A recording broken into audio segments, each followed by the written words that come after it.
Hello friends, welcome to our channel. Friends, வீட்ல பொரி இருந்தா எடுத்துக்கோங்க. இன்னைக்கு நம்ம பொரிய வச்சு ரொம்ப டேஸ்டான கிறிஸ்பியான ஒரு புதுவிதமான ஸ்நாக்ஸ் ரெசிபி எப்படி பண்றதுன்னு பார்த்தறலாம். நம்ம சேனலுக்கு புதுசா இருந்தீங்கன்னா மறக்காம சப்ஸ்கிரைப் பண்ணுங்க. அப்படியே பக்கத்துல இருக்க பெல் ஐகானையும் கிளிக் பண்ணிடுங்க. இந்த ஸ்நாக் பண்றதுக்கு நமக்கு ரொம்ப குறைவான டைமே தேவைப்படும். நான் இன்னைக்கு இந்த கப்ல 1 கப் பொரி எடுத்திருக்கேங்க. அதை இன்னொரு பாத்திரத்துல மாத்திக்கலாம். அடுத்ததா பொடி பொடியா கட் பண்ணன ஒரு பெரிய வெங்காயம் சேர்த்துக்கோங்க. கூடவே 2 காஞ்ச மிளகாய் சேர்த்துக்கலாங்க. இது கூடவே 2 பச்சை மிளகாயும் சேர்த்துக்கலாம். மல்லித்தலை சிறிதளவு சேர்த்துட்டு சின்னதா ஒரு துண்டு இஞ்சி எடுத்துக்கோங்க. அதை பொடி பொடியா கட் பண்ணி உள்ள சேர்த்துக்கோங்க. கூடவே 3 பல் பூண்டையும் சின்னதா கட் பண்ணி உள்ள சேர்த்துட்டு கருவேப்பிலை சிறிதளவு சேர்த்துக்கோங்க.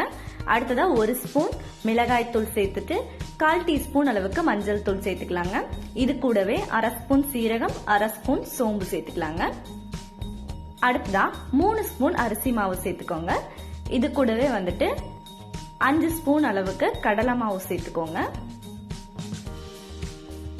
இது எல்லாமே சேர்த்ததுக்கு அப்புறமா இந்த மாதிரி நல்லா கலந்து விட்டுருங்க.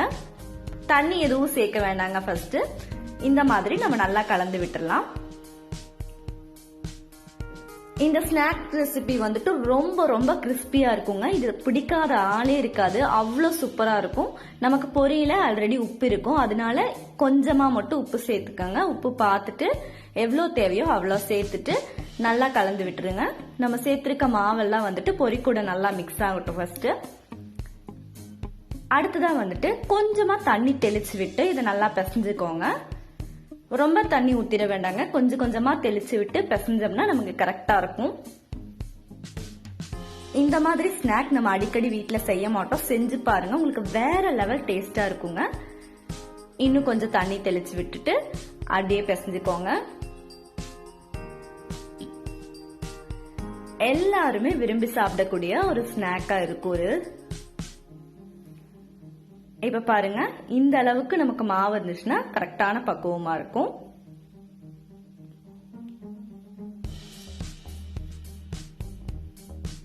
அவ்வளவுதாங்க, ரொம்ப சூப்பரா நமக்கு ரெடி ஆயிடுச்சு. இப்படியே லைட்டா கையில அழுத்தி பாத்தீங்கன்னா இந்த அளவுக்கு இருந்துச்சுன்னா நமக்கு கரெக்டான பக்குவம். இதை அப்படியே வச்சுக்கோங்க. அடுத்ததான் அடுப்புல ஒரு கடாய் வச்சுக்கலாம். எண்ணெய் சூடானதுக்கு அப்புறமா அப்படியே நம்ம போட்டு பொரிக்க ஆரம்பிச்சிடலாங்க. நமக்கு என்ன ஷேப் வேணுமோ அந்த ஷேப்ல நம்ம போட்டு பொரிச்சு எடுத்துக்கலாம். நமக்கு ரவுண்டா ஷேப் வேணும்னா ரவுண்ட் போட்டுக்கலாம், இல்ல நமக்கு சும்மா லைட்டா அழுத்தினா போதும்னா லைட்டா அழுத்தி அப்படியே உள்ள போட்டுக்கலாம்.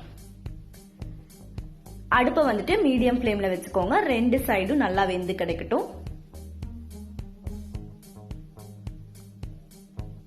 இதை நீங்க சாப்பிட்டு பாத்தீங்கன்னா உங்களுக்கு அவ்வளோ கிறிஸ்பியா இருக்கும், ரொம்ப மொறுன்னு இருக்குங்க. 2 சைடும் இந்த மாதிரி திருப்பி போட்டு வேக வச்சுக்கோங்க. இப்ப பாருங்க, நமக்கு ரொம்ப சூப்பரான பொரி பக்கோடா ரெடி ஆயிடுச்சு. இத அப்படியே எடுத்து இன்னொரு பிளேட்டுக்கு மாத்திக்கலாங்க. இதே மாதிரியே மீதி இருக்கிறதையும் நம்ம அப்படியே பொரிச்சு எடுத்துடலாம். இப்ப பாருங்க, பார்க்கும் போதே அப்படியே எடுத்து சாப்பிடணும் போல இருக்கும், அந்த அளவுக்கு ரொம்பவே டேஸ்டா இருக்கும். இதை மறக்காம உங்க வீட்லயும் ட்ரை பண்ணி பாருங்க. இந்த ஸ்நாக் உங்களுக்கு எல்லாத்துக்குமே ரொம்ப பிடிச்சதா இருக்கும். இந்த வீடியோ பிடிச்சா லைக் பண்ணுங்க, ஷேர் பண்ணுங்க, கமெண்ட் பண்ணுங்க.